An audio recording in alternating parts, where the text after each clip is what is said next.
in the warm stretch of June 1998. A Sunday afternoon like any other unfolded quietly in the small southern town of Maple Glen. The sky was clear, the air still, and the cicadas buzzed like static in the trees. That afternoon, 23-year-old Danielle Morgan told her mother she was heading out for a quick drive. She didn't grab a purse or pack a bag, just slipped on her favorite sunglasses, the black-rimmed ones with tiny red hearts etched at the corners, and headed out the door. She said it would be a short trip, just meeting a friend for coffee. She never came back. Her departure seemed ordinary, unremarkable. But the hours that followed would stretch into years of torment. Her black 1997 Chevrolet Camaro, sleek, well-maintained, and her pride and joy, seemed to vanish into thin air. There was no car, no body, no signs of struggle. There were no skid marks on the road, no overturned guardrails, no fragments of glass glittering in the sunlight. Her phone went unanswered by 5 o'clock. By nightfall, her brother Mason was scouring the shoulders of County Road 12 with a flashlight in hand, retracing every possible path she might have taken. By 10, the local sheriff was officially involved. And by morning, Danielle's car and Danielle herself were both classified as missing without a trace. The early investigation followed the expected rhythm of a small town unaccustomed to violent crime. Maple Glen had always felt like the kind of place where bad things simply didn't happen, where kids rode bikes until dusk and everyone knew everyone's middle name. So when Danielle vanished, it shocked the town's gentle routine. Yet even then, hope clung to every possibility. Maybe her car broke down in a dead zone. Maybe she'd gone to visit someone last minute. Maybe she was just blowing off steam. But by the second day, the charm of small-town optimism gave way to something darker: confusion, suspicion, and finally, fear. Danielle had been scheduled to meet a young man named Clay Harold that afternoon. At 27, Clay had the polished image of a Southern gentleman, neatly groomed, polite, the son of a prominent local businessman, and active in his church. He ran a modest auto body shop near the county line. When questioned, Clay claimed Danielle never showed up. He said they hadn't spoken in weeks and that their recent breakup had been amicable, despite the fact that Danielle had stopped returning his calls. He seemed composed during his statement, perhaps too much so. There were no signs of concern in his voice, no fidgeting hands, no tremors of uncertainty. He insisted he'd been at work that entire day. Later, he would cry on local television, organize a candlelight vigil for Danielle's birthday, and call her the kindest person he'd ever met. He even made a small donation to the reward fund. But Mason never believed him. Not really. As months passed, tips dried up. Newspaper articles grew shorter and less frequent.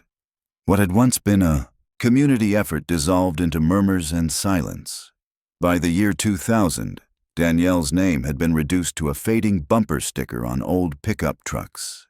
And by 2004, Clay Harold had expanded his property portfolio. Quietly, with little fanfare, he sold off the land that housed several short-term storage units, one of which would later hold a horrifying secret. But Mason Morgan wasn't the kind of brother who gave up. He didn't posture in front of cameras or turn her story into a crusade. His determination was quieter, steady, and relentless. He combed through police logs. He cataloged junkyards and scanned auction listings. He called on every report of a Camaro spotted in impound lots or left to rust on the side of a highway. He kept a photo of Danielle tucked inside his wallet until the corners curled and the colors faded. Every new lead, no matter how slim, was a thread he chased. Then, in May of 2010, nearly 12 years after Danielle vanished, the thread snapped taut. 2 towns south of Maple Glen, a contractor named Vince Ramirez bought an abandoned storage unit at a government auction. It was a routine purchase, $112.60 for whatever had been left behind in a long unpaid unit. He expected old furniture, maybe a few tires or dusty Christmas decorations. What he found instead changed everything. Behind a stack of disintegrating cardboard boxes and sun-faded tarps, Vince discovered a vehicle sealed behind a rusted padlock. It was a black Camaro, model year 1997. The car was cloaked in a thick layer of dust, but otherwise appeared intact. The keys dangled from the ignition. There were no signs of forced entry, no blood, no broken glass. Just one ominous detail. Dead center of the hood was a single, clean bullet hole. And right beside it, someone had drawn a smiley face in the dust with their fingertip. Police confirmed the VIN matched Danielle Morgan's missing car, but what stunned them wasn't just the condition of the vehicle. It was how new the dust looked. Mason, who was called to view the car in person, noticed it immediately. "That's her," he whispered, voice hollow as he stared at the car. "That's the car." And then, almost inaudibly, "Someone cleaned it." Danielle had been meticulous about her Camaro. She washed it religiously every Saturday, kept the upholstery spotless, and always parked under a cover to protect it from the elements. The dust on this vehicle didn't look like 12 years of neglect. It looked like 3, maybe 4 years at most, which meant that the car had been relocated or cleaned long after the investigation had already gone cold. The police dusted for fingerprints. They found partials on the driver's door and trunk, but nothing that led to a match. The passenger seat belt was latched shut. When officers unbuckled it, a single long blonde hair drifted free. It matched Danielle's shade exactly. The glove compartment was jammed shut. The trunk was empty. But Mason reached under the driver's seat and pulled out a cheap silver lighter wedged beneath the carpet mat. It was unmarked. No initials, no scratches. Danielle didn't smoke. It was out of place, like a whisper from someone who had no business being in that car. They ran the plates again, searched for any ownership transfers, toll charges, impound records. Nothing.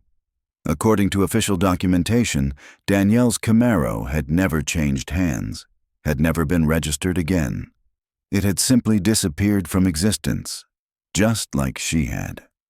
As for the storage unit itself, it had been owned by a shadowy shell corporation, Black Ridge Partners LLC, registered only to a P.O. box with no listed personnel. When Mason visited the property in person, he spoke to the maintenance worker on site. The man shrugged. "That unit's been sealed since before I started here," he said, "and I've been here 6 years." With every piece of evidence mounting, Mason returned to the one man he'd always suspected. He walked into Clay Harold's office without warning. Clay looked up from his desk, expression unreadable, and simply said, "I figured they'd find it eventually." Just like that. No shock, no questions. He leaned back in his chair like Mason had walked in to talk about an overdue invoice, not the rediscovery of his missing sister's car after more than a decade. "That car's been gone 12 years, Clay said flatly. "What do you want from me now?" Mason didn't sit. He didn't need to. He didn't take the seat offered to him, nor did he smile. Mason stood tall, unflinching, his gaze locked onto Clay Harold like a spotlight narrowing in on a stage actor mid-lie. "You told police you hadn't seen Danielle since May," he said calmly, voice like frost on glass. "Said you weren't close anymore." Clay gave a slow, deliberate nod. "That's right." Mason didn't blink. From the inside pocket of his jacket, he pulled a freshly printed photograph and laid it flat on the desk between them. The picture, grainy but clear enough, showed Danielle outside a gas station on Route 6, her unmistakable smile lighting up the frame. And next to her, unmistakable as well, was Clay Harold, arm draped over her shoulders, both of them laughing. Clay's face flinched, a momentary twitch he tried to smother. "That's supposed to be me?" he asked, his tone almost casual. "Photo's not great. Could be anybody. You're wearing the same watch you've got on right now," Mason said quietly. Clay didn't bother glancing down. He just sighed and sat back slightly in his chair. "She asked for a ride that day. It didn't mean anything." "Why'd you lie about it back then?" Mason asked, voice sharpening like a blade. Clay didn't answer. Mason leaned in, his tone dropping. She was scared, wasn't she? Clay's smile returned, thinner now, colder. You know what Danielle liked to do, Mason? Stir things up, get people talking. She thought she was going to expose someone, thought she mattered. Mason's jaw tensed, his nostrils flaring. She did matter. Clay waved him off with a flick of his hand. I don't know where she went, kid, but I can tell you what didn't happen. She didn't get murdered. And she sure as hell wasn't taken. Clay rose from his chair, brushed some imaginary dust from his slacks, and approached Mason with a condescending air. She drove off. Maybe she met someone. Maybe she didn't want to be found. He gave Mason a paternal pat on the arm. You should let it go. Mason didn't move. You ever been inside that storage unit? He asked, voice steel-edged. Clay blinked once, then smiled again. Why would I? 10 minutes later, Mason was gripping his steering wheel with white knuckles, parked in his truck. The door slammed shut. His phone buzzed on the console. It was Officer Langley, one of the only people in law enforcement who still responded to his calls. The text read, Fingerprint results. Partial on trunk latch matches Danielle. The passenger side matched an unknown male. Rest smudged. Mason's stomach dropped. Danielle never let anyone else drive her car. Ever. He pulled onto the shoulder, hands trembling, and made the call. Langley, came the familiar voice. That unit, Mason said. That car, it wasn't sitting there untouched for 12 years. The tarp, intact. The dust layer, fresh. Someone hit it. Someone came back to check on it. Langley's voice tightened. You think it was moved? I think it was maintained. There was a pause. We can't reopen the case unless you've got something concrete, Langley finally said. I'll get it, Mason replied. That night, Mason returned to the storage unit with a crowbar in hand. The Camaro's doors had already been unlocked during the police search, but the glove box had remained jammed shut. No one had forced it. Not yet. He clicked on his flashlight, slid into the driver's seat, and let the silence settle around him. The air smelled of mildew and faint decay, but there was something about it, something that still felt like her. The shape of the seats, the familiar leather.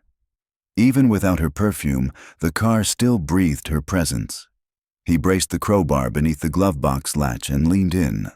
With a sharp crack, the compartment gave. Inside, a faded cassette tape and a folded sheet of paper were wrapped in plastic. Mason's hands trembled as he lifted them out. The paper was a gas station receipt dated June 21st, 1998, time-stamped 1:42 p.m., just 27 minutes after Danielle had left home. The purchase was small, 1 soda, 1 snack, and 1 gallon of gas. Total, $5.43. Scrawled in hurried handwriting across the back was a single word. Clay. Mason's breath caught. This wasn't just evidence. This was intentional. Danielle had left it behind. He pulled a portable tape player from his backpack, one he had brought, on a hunch. He slid the cassette in and pressed play. The tape hissed for a moment, then a voice emerged, soft, uncertain, and unmistakably hers. Danielle, she said quietly, I don't know if this will get anywhere, but if something happens to me, I need people to know I tried. I found things I shouldn't have. I think Clay knows. I think he's going to do something. Please tell Mason. I didn't just leave. I didn't. The recording ended with a scrape, as if the tape had been yanked out mid-sentence. Mason sat frozen, cold sweat trailing down his neck. His sister hadn't run away. She hadn't vanished on a whim. She had been silenced. And, worst of all, someone had hidden her message, sealed it up, and buried it in dust and time, hoping no one would ever hear it. He looked up at the windshield. There, just above the Camaro's emblem, beside the bullet hole in the hood, was the faint outline of a smiley face in the dusk. Fresh, cleaner than the rest. Someone had been back. Mason didn't sleep that night. He sat in his truck just outside the chain-link fence, the Camaro framed in his view like a ghostly monument. The recorder sat beside him, Danielle's voice looping in the background every time he hit play. By dawn, Mason was no longer just grieving. He was burning with resolve. He drove straight to the county sheriff's office, walked into the lobby carrying the cassette, the gas station receipt, and the plastic-sealed note. Officer Langley met him in the side lot. "You broke into the glove box?" Langley asked, eyes narrowing. "I opened my sister's car," Mason said, voice flat. Langley listened to the tap twice. His expression never changed, but his foot began tapping. When it finished, he let out a long breath. "She name's Clay," Langley said. "She does," Mason replied. "And that's not just a receipt. That's fear. Her fear." Langley frowned, gears turning. "We'll run a voice analysis. Get this documented. Chain of custody." "No," Mason interrupted. "You'll bury it like everything else." Langley raised a hand to calm him. "Mason, look, Clay's connected. Land deals, political favors, friends in City Hall. If we're taking this to the DA, we'll need more." Mason's eyes narrowed, a hard edge tightening his voice. "How much more do you need, Langley?" he asked, nearly spitting the words. "You've got a girl's voice on tape telling you who she's afraid of. That should be enough." Langley looked away, silent. That night, Mason went home and pulled the old family photo box from the back of the closet. It was heavy with the weight of years, snapshots, school pictures, birthday parties. He sifted through the curled edges and fading colors until he found the one. Danielle, 3 days before she vanished, was leaning casually against the hood of her black Camaro, one leg bent, a teasing smile on her face. He scanned it into his computer, planning only to preserve it. But as he zoomed in, something in the background caught his attention. Across the street, partially obscured by a row of hedges, sat a silver SUV. He hadn't noticed it before. The plates weren't readable, but on the bumper was a worn, triangular sticker, one he recognized. It belonged to Bain Freight, a trucking company that had gone under years ago. The name rang a bell. Mason dug through Danielle's journals, pages she'd filled with scattered thoughts and messy notes. There it was, a single mention of Bain Freight. No context, just a line. Something not right at Bain. By 1 a.m., Mason had the connection. Bain Freight shut down in 2002, citing bankruptcy and management issues. But in 1998, when Danielle vanished, one of its logistics coordinators in that exact town had been Clay Harrell. Of course, his name no longer appeared on any digital records, scrubbed, buried, or replaced. But Mason found archived tax filings and scanned employee rosters. There it was, Clay Harrell, listed once. Mason printed everything and started building a wall, not a metaphorical one. An actual wall, his living room covered in strings, photos, timelines. Clay, Danielle, Bain Freight, the Camaro, the cassette tape. It was all connected. It wasn't a coincidence. Someone had orchestrated this. Someone who had the time, the access, and the motive. At sunrise, Mason's phone rang. It wasn't Langley. It wasn't the sheriff. It was the storage facility manager. "Hey," the man said, his voice low. "We had some motion out back last night, near Unit 19. Cameras glitched, but someone was there." Mason's chest tightened. He drove over immediately. Everything looked the same. Padlock secure, gate intact. But inside, he could tell. The tarp had shifted. The driver's door had been opened. There was a new mark on the windshield, just above the old smiley face. 2 words had been traced in the dust. "Stay out." Mason didn't flinch. He didn't call the police. He didn't need another polite dismissal. Instead, he called Ellie Mazer, the reporter who had covered Danielle's disappearance in '98, the only one who still cared. When she answered, he said just 5 words. "They're trying to bury her." There was a pause. Then Ellie's voice came back. "Not anymore." The last time Mason had seen her was on his parents' front lawn, holding a notepad in shaky hands. Now, more than a decade later, She met him at the Waffle House off I-90. Same steel gray eyes, same no-nonsense tone. Her hair was grayer, her voice a little raspier, but she hadn't changed.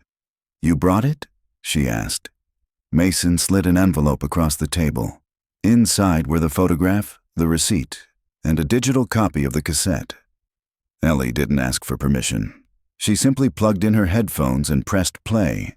Danielle's voice, unsteady but resolute, filled her ears.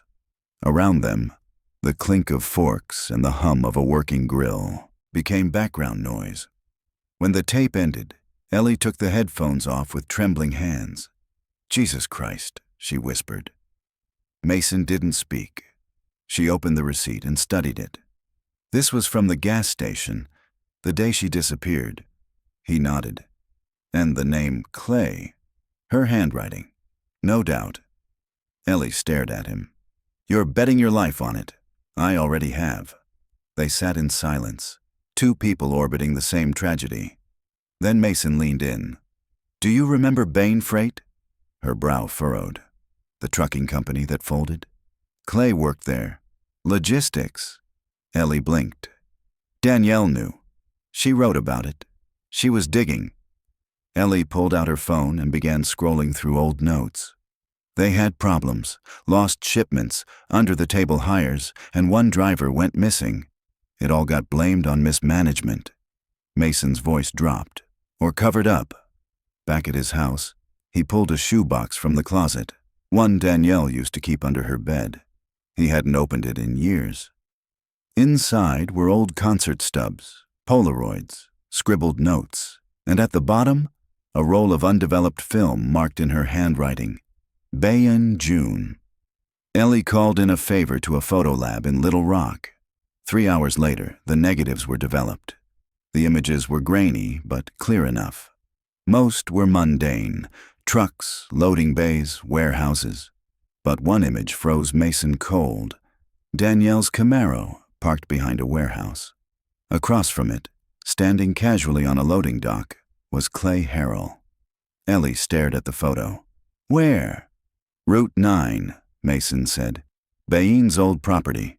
Torn down in 2002. She traced the silhouette.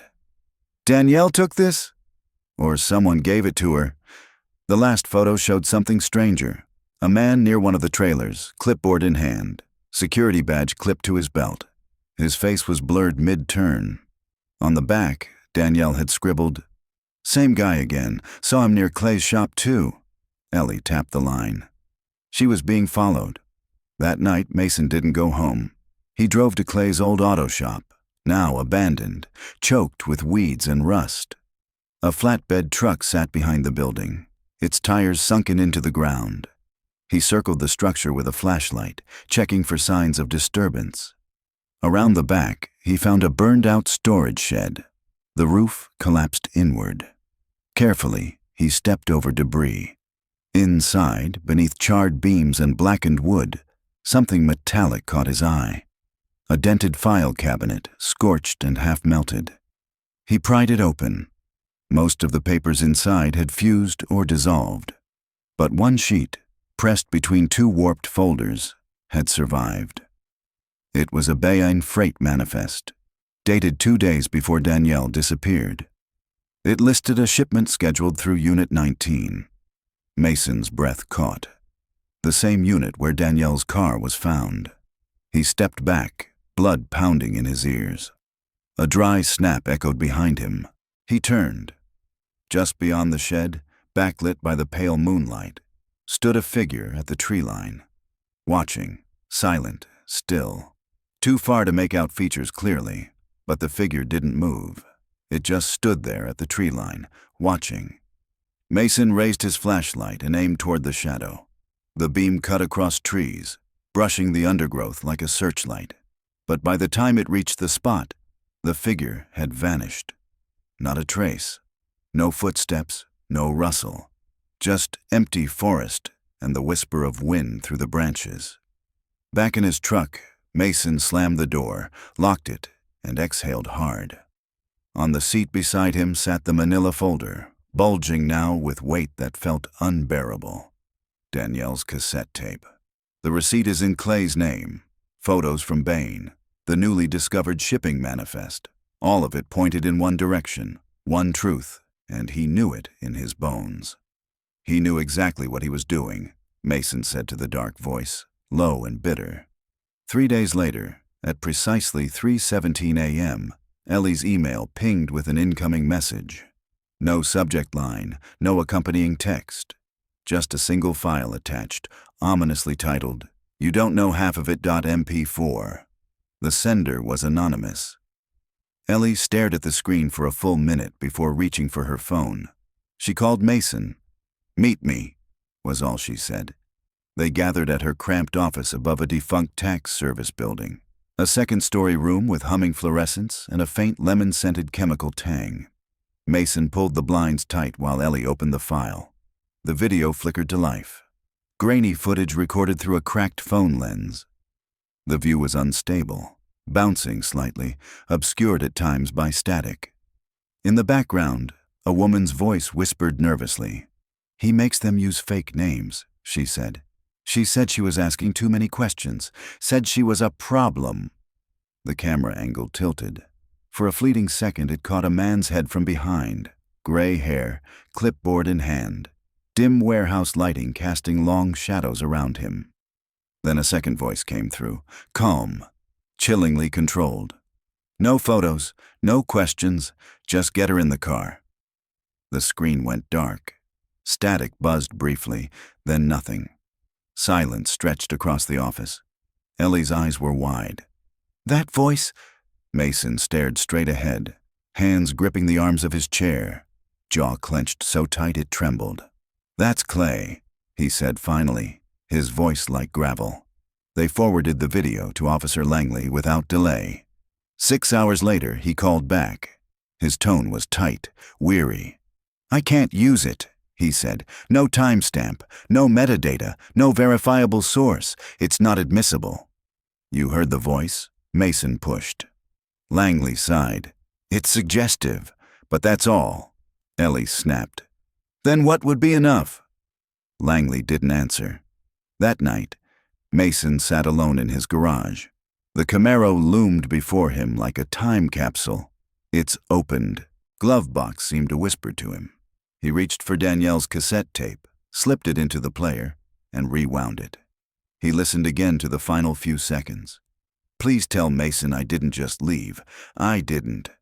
The tape clicked softly at the end. But something pulled at him.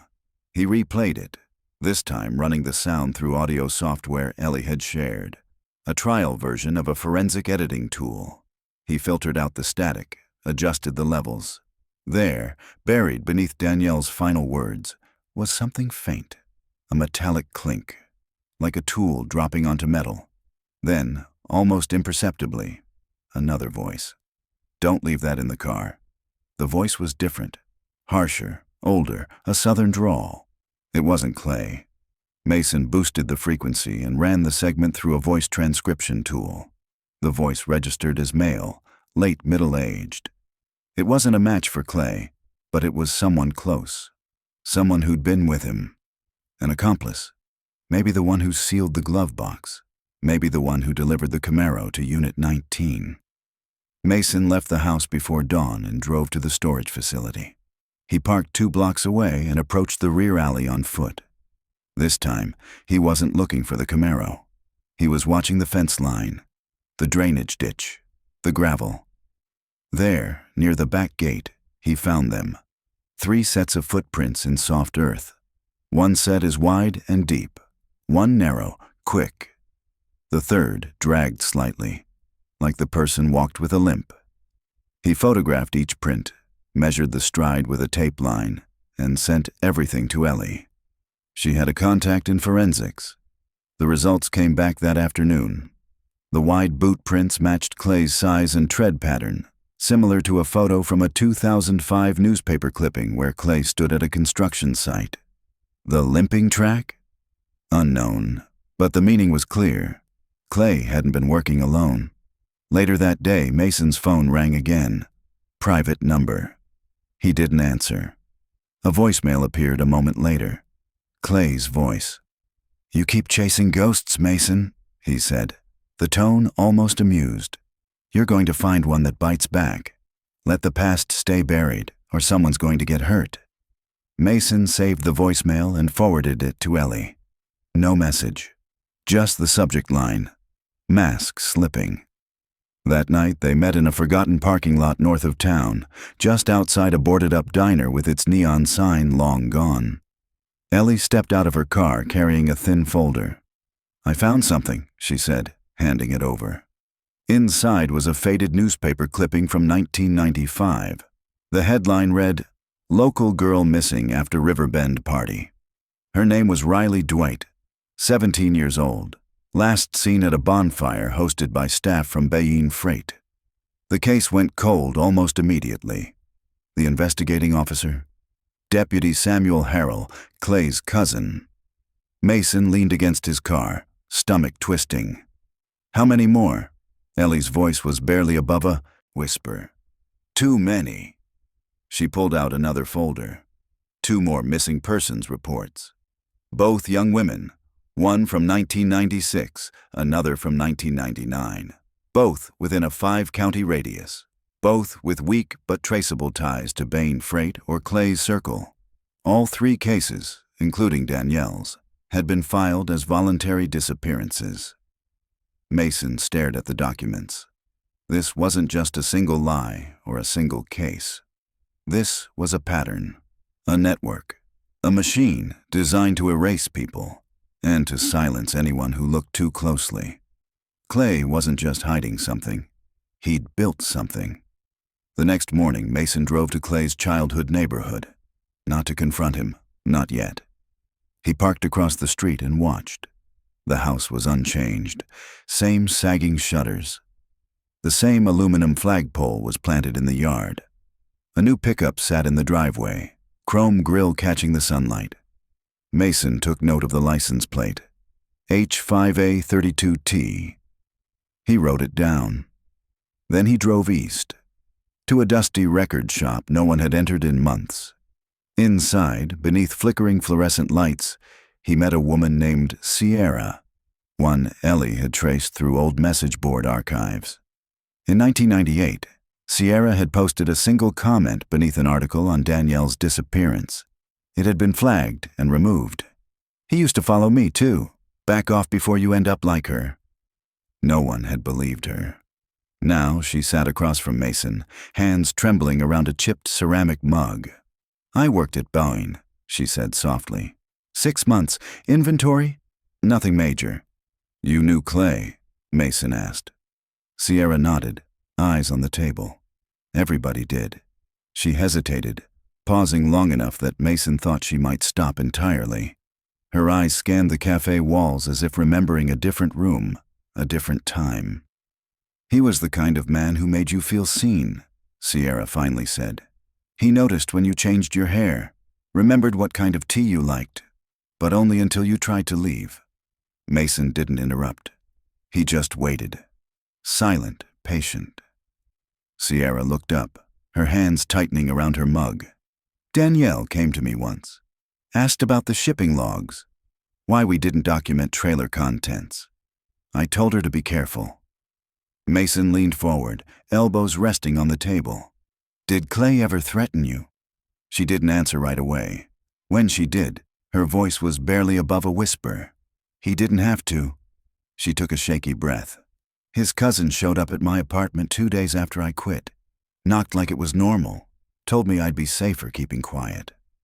Mason's chest tightened. The room suddenly felt smaller, the air thinner. Sierra reached into her weathered tote bag and pulled out a notebook. Its cover was creased, the pages curled and yellowed. "Danielle gave me this. Said if anything ever happened to her, I was to keep it hidden. Never tell anyone unless I think it matters." She slid it across the table. Mason opened the cover. Inside was a network of names, dates, locations, and scattered shorthand. An investigator's dream and a paranoid's validation. Employee rosters, partial plate numbers, nicknames, codes, maps. Danielle had been building a record of what she knew, what she suspected. One entry was circled 3 times in bold red pen. Unit 19. Don't trust anyone who knows about it. Another page had 3 initials, CHBD, scribbled next to a note. The girl from 95. 2 moved. 1 watched. It wasn't just a diary. It was a ledger, a record of months, maybe years, of trying to untangle something massive. 1 line made Mason freeze. CH said she was just another cleanup, but he looked scared, said the smile was new. Mason's throat tightened. He remembered that first smiley face drawn into the dust on the hood of the Camaro, just above the bullet hole, and then the second one, faint but freshly traced weeks later. Someone had kept coming back. Someone had kept drawing it. He stepped outside and called Ellie. His voice trembled with urgency. "We were wrong," he said. "This isn't just about Danielle." He told her about the notebook, the entries, the codes, the symbols and names. Ellie was silent for a long moment. Then finally, she said, "Meet me. Now I found something you need to see." They met an hour later in the parking lot of a busy grocery store. Public, open, safe. Ellie's car was parked beneath a street lamp. She popped the trunk and handed Mason a manila folder. Inside was a scanned document, a rental agreement for Unit 19, dated June 18, 1998, 3 days before Danielle vanished. Signed in neat script, Clay Harrell. "Paid in cash," Ellie said. "Duration?" 1 month. Mason's hands trembled. He signed for it himself? With his real name. He looked up, eyes wide. He moved the car before she was even missing. Or he planned to, Ellie said. Either way, it wasn't a panic decision. It was planned. Mason stared out at the parking lot, mind reeling. What if she's still alive? Ellie blinked. After 12 years. If she knew too much, saw something, maybe they didn't kill her. Maybe they kept her, moved her again. Ellie didn't respond, but she didn't argue. That night, Mason returned to the Camaro. He sat behind the wheel, door closed, his breath fogging the windows. He slipped Danielle's cassette into the deck one more time. Her voice filled the car, trembling but brave. Then something told him to look under the dash. Taped with worn black electrical tape, nearly flush with the frame, was a small plastic device. An audio recorder, tiny, outdated, marked with a faded label. Backup, do not play. He played it anyway. A soft click. Static. Then Danielle's voice, whispering, closer than before. "Clay isn't the only one. There's someone else. He calls him the broker." The air in the Camaro felt instantly colder. "I think they're moving, girls. I think they're watching me." Her voice cracked slightly. "I think he knows I planted this." Then came a sound Mason had never heard on any tape before. A guttural growl, a male voice just inches from the mic. "Say goodbye." And silence. Danielle had recorded right up to the moment she was taken. And now, Mason had her last words, her warning, and a new name, the broker. 2 nights later, Ellie's apartment was broken into. Nothing was stolen, not the electronics, not her wallet. Only one thing was missing, the folder containing Danielle's notes and the rental agreement signed by Clay. The lock hadn't been picked. The door hadn't been forced. Whoever did it had a key. Ellie called Mason at 3:12 a.m. Her voice was hollow. "They took it," she said. "Danielle's ledger, the rental file, all of it. I backed it up," Mason said, already halfway dressed. "They didn't take your laptop?" "They didn't even touch the TV," she whispered. They knew exactly what to look for. By dawn, Mason was outside Clay Harrell's old body shop. It had changed names, passed through new hands, but the structure remained. Out back, the old storage shed still stood, wrapped in chain-link fencing. A new security camera blinked above the alley gate. He knocked on the office door. A mechanic named Dustin answered, mid-30s, grease-streaked shirt, friendly but cautious. "I bought the place from Harold's LLC last year," he said. "Didn't come with much, just the building. We cleaned it out." You ever check that shed out back? Mason asked. Dustin laughed. That thing? It's a rat's nest. We store tires in it. Mind if I look? Dustin shrugged. Be my guest. 10 minutes later, Mason was alone inside the shed. The air was thick with dust and mold. He scanned every wall, every rafter. Nothing. Then he examined the floor. The back left corner looked wrong, uneven, slightly raised. He knelt and scraped it with his key. Dust gave way to gray, fresh cement. Someone had filled in a hole. He stepped back and pulled out his phone. Who poured concrete in the back corner of the shed? He asked Ellie. If Clay did it himself, there won't be a paper trail, she said. But if he paid someone? Find the contractor, Mason said. I'll find the reason. That night, he sat with the digital scans of Danielle's notebook.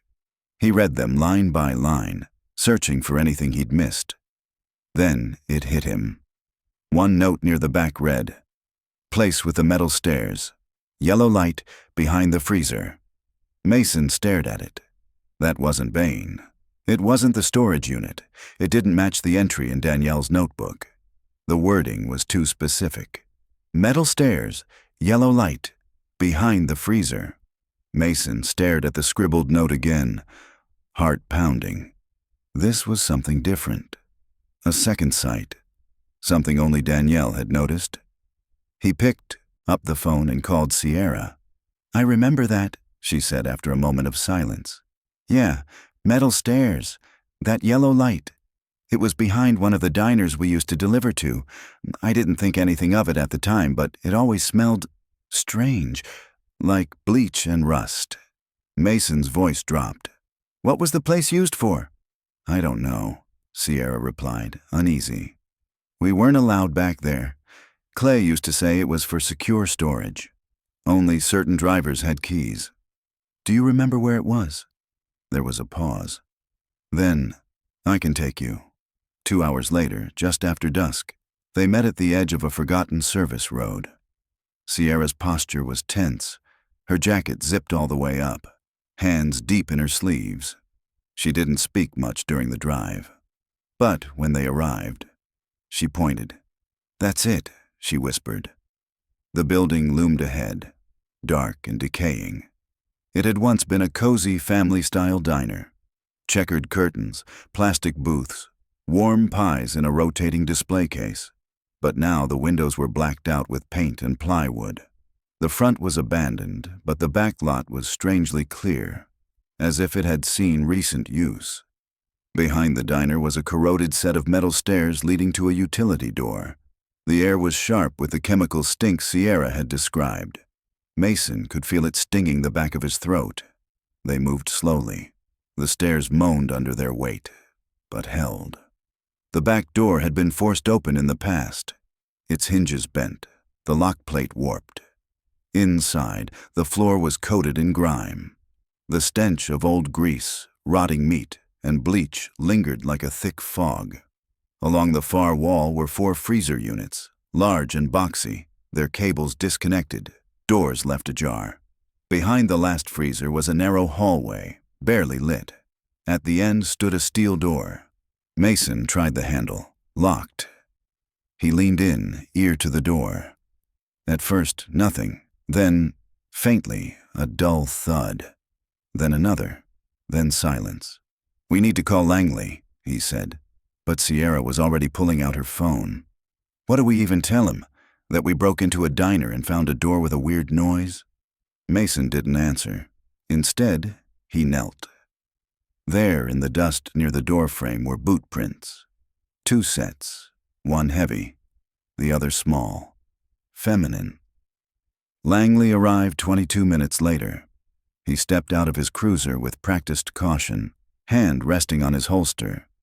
What exactly am I walking into? A locked freezer room, Mason said. Been sealed since at least '98. Fresh tracks outside, possible movement inside. Langley looked at the door, then at Mason. He didn't argue. He retrieved a set of bolt cutters from the trunk. At 9:37 p.m., they breached the lock. Inside, a narrow room. freezing despite the unplugged units. In the far corner, huddled in a heap, was a figure, a woman, curled in on herself, hands bound, head covered, alive. Langley moved first, Mason close behind. The flashlight beam swept across her bruised skin. Her wrists were raw. Her breathing is shallow. As Langley gently removed the hood, the woman flinched and turned away. Her voice, when it came, was barely a whisper. "Danielle!" At the hospital, they confirmed her identity. Danielle Morgan. Missing since June 21st, 1998. She was 35, but her face, hollow, pale, frightened, still looked frozen in the age she vanished. Her eyes flicked toward every movement in the hall. She recoiled at the sound of heavy footsteps. She didn't speak much, only her name, and one sentence, over and over again. "Please don't let him find me." Langley worked quickly to contain the situation. No press, no report. Danielle was admitted under an alias. Only a handful of people knew she had been found. Mason stood beside Ellie in the observation window, watching her sister tremble under the fluorescent lights. "She's still in shock," Ellie murmured. "Could take days." "She said to him," Mason said. "Not Clay. Someone else." Ellie turned, brows drawn. "Who?" Mason didn't respond. He was already sorting it through in his head. Later that night, he laid everything out again in his living room. Photos, Danielle's ledger, the tape, the manifest, Clay's rental form, and the whispered recording from Danielle's hidden audio device. He calls him the broker. That name hadn't appeared anywhere else. No documentation, no alias, no transaction. But then Mason remembered something from earlier in the investigation. Bynes' unofficial drivers. Men who used fake names, who drove trucks that never appeared on logs, and who were paid in cash. Ellie had once interviewed a man like that. Reuben, a driver who'd vanished right before trial. Mason called her. "You told me some of the drivers used burner receipts. Any of those ever mention broker?" There was a pause. "Yeah, one of them had a tag, BKR 47. I thought it was nothing." "Send it to me." 2 hours later, Ellie emailed a scan of an old receipt. June 22nd, 1998. One day after Danielle vanished. A fuel purchase, $13.11. Paid in cash. No name, no plate. But the truck ID, BKR 47. The gas station was only 6 miles from the diner. Mason's stomach dropped. Danielle had been kept close, moved quietly, hidden in plain sight. And whoever the broker was, he was still out there. Later that evening, Langley called Mason from the hospital. His voice was clipped. "She's ready." Mason walked into a quiet room. Danielle sat upright, pale against the white sheets. Her voice was raspy, her eyes hollow but focused. "I wasn't supposed to go there," she began. "I was following a Bayeen truck. I thought Clay was meeting someone. I wanted a photo." Mason didn't interrupt. "I saw them with a girl, younger than me. She was crying. They shoved her into the freezer room." Her hands trembled. "I ran. Someone grabbed me. Not Clay. Bigger, meaner." Mason asked softly, "Do you remember his name?" Danielle closed her eyes, then nodded. "They called him the broker." She looked at Mason. "Clay told me if I gave him the film, he'd let me go. I didn't believe him, but I gave it to him anyway." She paused. "I kept the backup."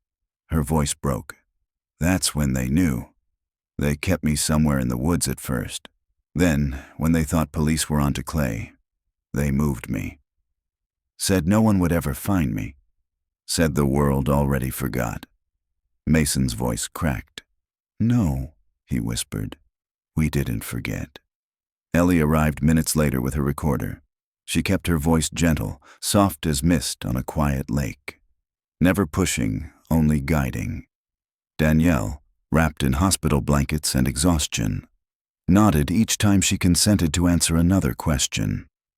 The session lasted exactly 41 minutes. In that time, names surfaced like wreckage from a long-sunken ship.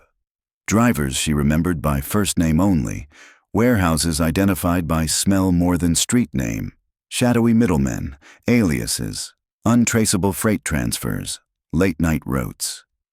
She mentioned dates, faces, patterns, and routines. She remembered storage numbers. She spoke Darren's name, full and unfaltering. Clay's cousin. The man who showed up at Sierra's door 2 days after she quit Bain. The man who filed the disappearing girl in 1995 and made it vanish into silence. She said it with no hesitation. The next morning, Langley didn't hesitate either. He took everything and called in the state police. It was out of their hands now, too dirty, too embedded, too much rot in the roots. By the time the task force reached Clay Harrell's home, the man was already gone. His neighbors, half terrified, half curious, told authorities he'd left around 4 in the morning. White Dodge truck, 1 duffel bag.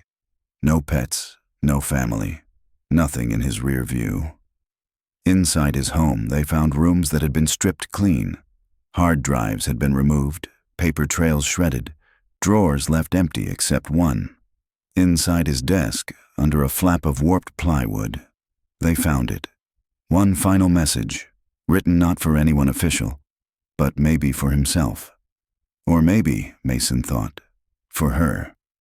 It was a strip of masking tape stuck to the wood like a note from a ghost. On it, a line written in red ballpoint ink. "Smile." She's still watching. Ellie stared at the photo Mason took of it with a shaking hand.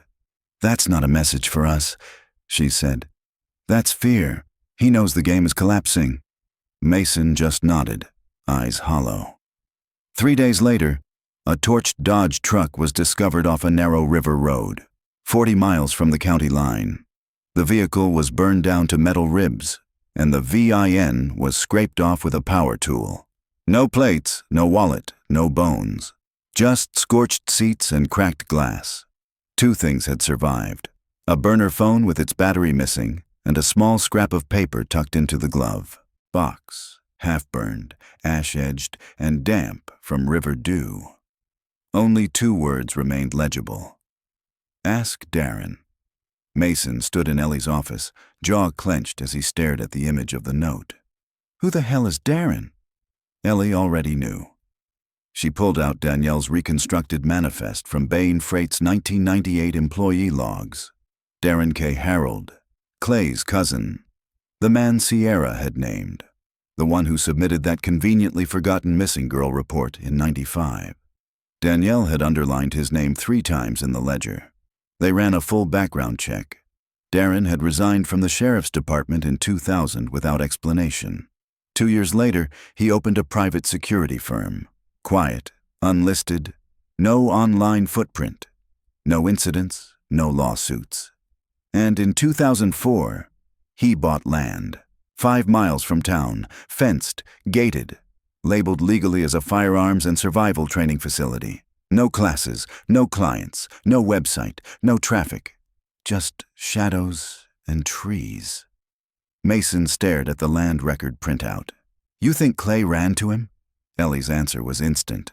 "I think Clay's already dead, and Darren's covering tracks." Langley handed the findings to the State Bureau of Investigation.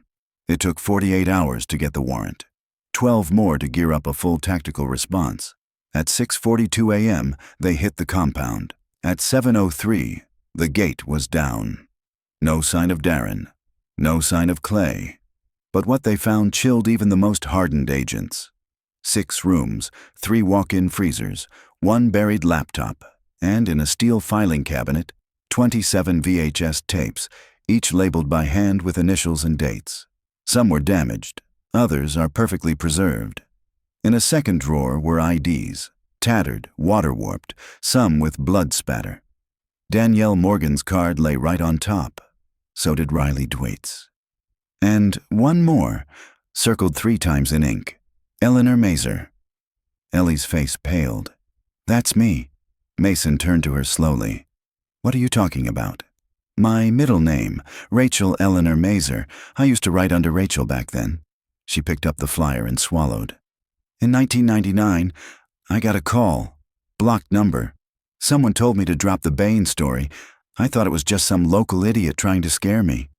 Mason said nothing. She didn't need his words. The truth hung in the air between them like smoke. "They were watching you," he said at last. That evening, forensic analysts began digitizing the tapes. Tape 14 showed Danielle, bound, frightened, filmed through a cracked lens. Tape 7 contained Riley Dwight, though much of it was corroded. Tape 22 was damning. It showed Clay Harrell standing beside a storage unit door, pacing. He was mid-sentence. "This one's too much trouble," he said. "Get her to Darren's place until we know what to do." A voice from off-camera answered. "We'll keep her cold. Broker's orders." There it was. Clay wasn't the top. Darren wasn't either. There was a broker. The one Danielle had whispered about. The one no one could name. That night, Mason asked to see the Camaro. It was locked away, deep in the county evidence warehouse. He didn't bring anyone, just himself. He opened the trunk and reached beneath the carpet lining. His hand hit something taped to the panel, a small metal key, cold, old, and engraved with a 5-digit number, 24783. It wasn't for a car. It wasn't for a home. It was a safety deposit key.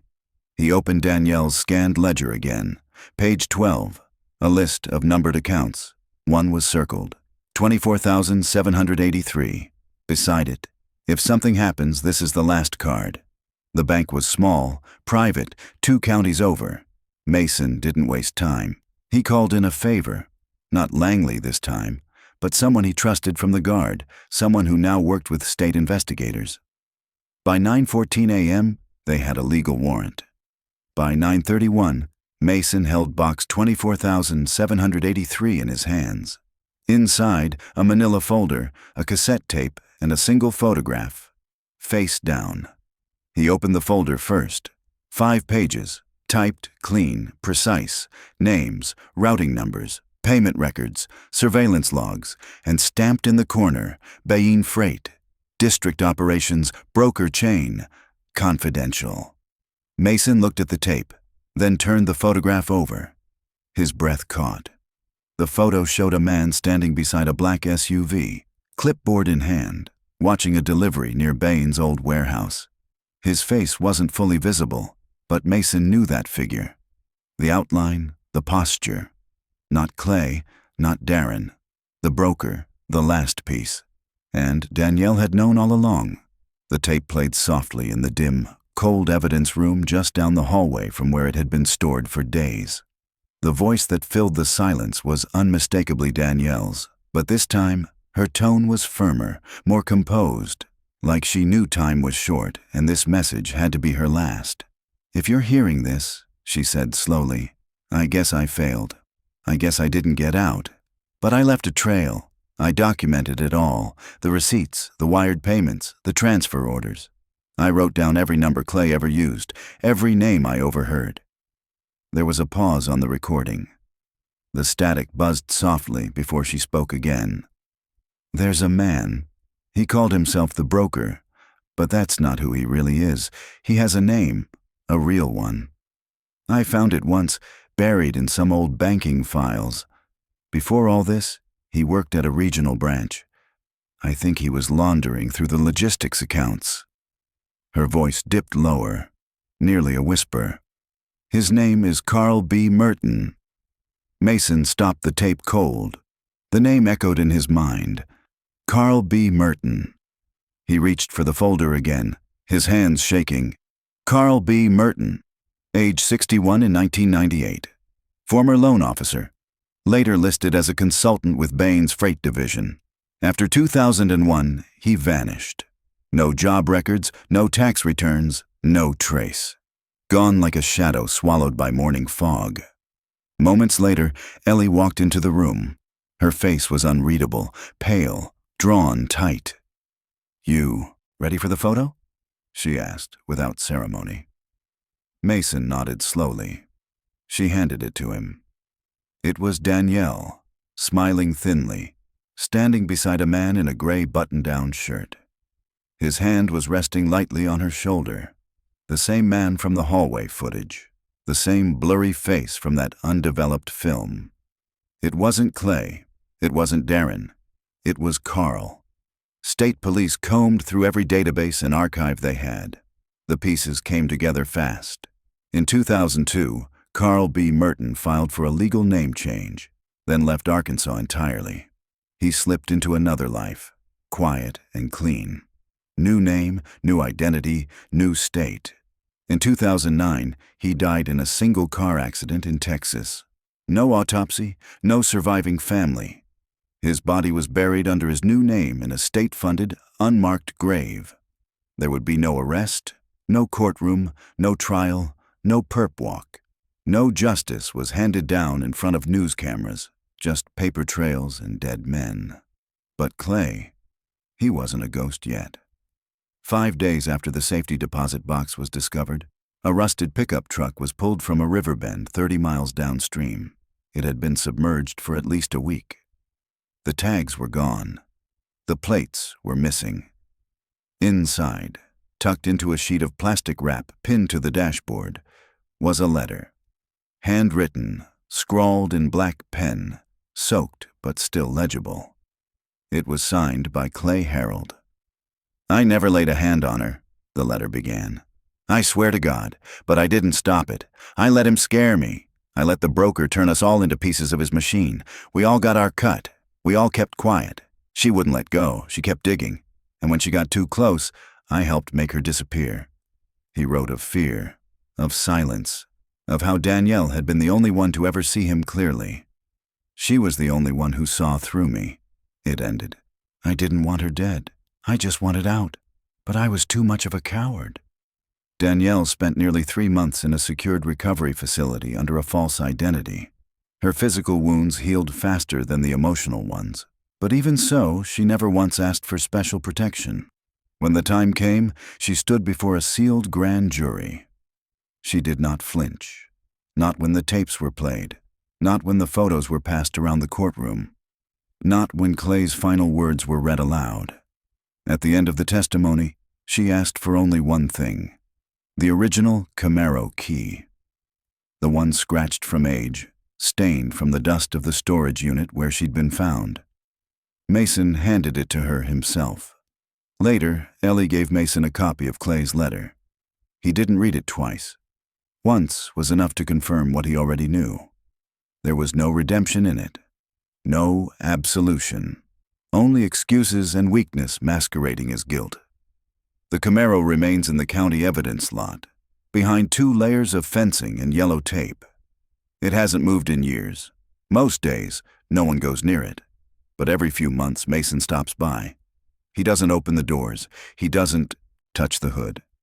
He just stands at the front of the car, looking through the windshield. The smiley face is gone now, wiped clean during evidence processing. But Mason swears, when the late afternoon sun hits the glass at just the right angle, a faint outline still lingers, a trace of something that refused to fade. A reminder. She made it out.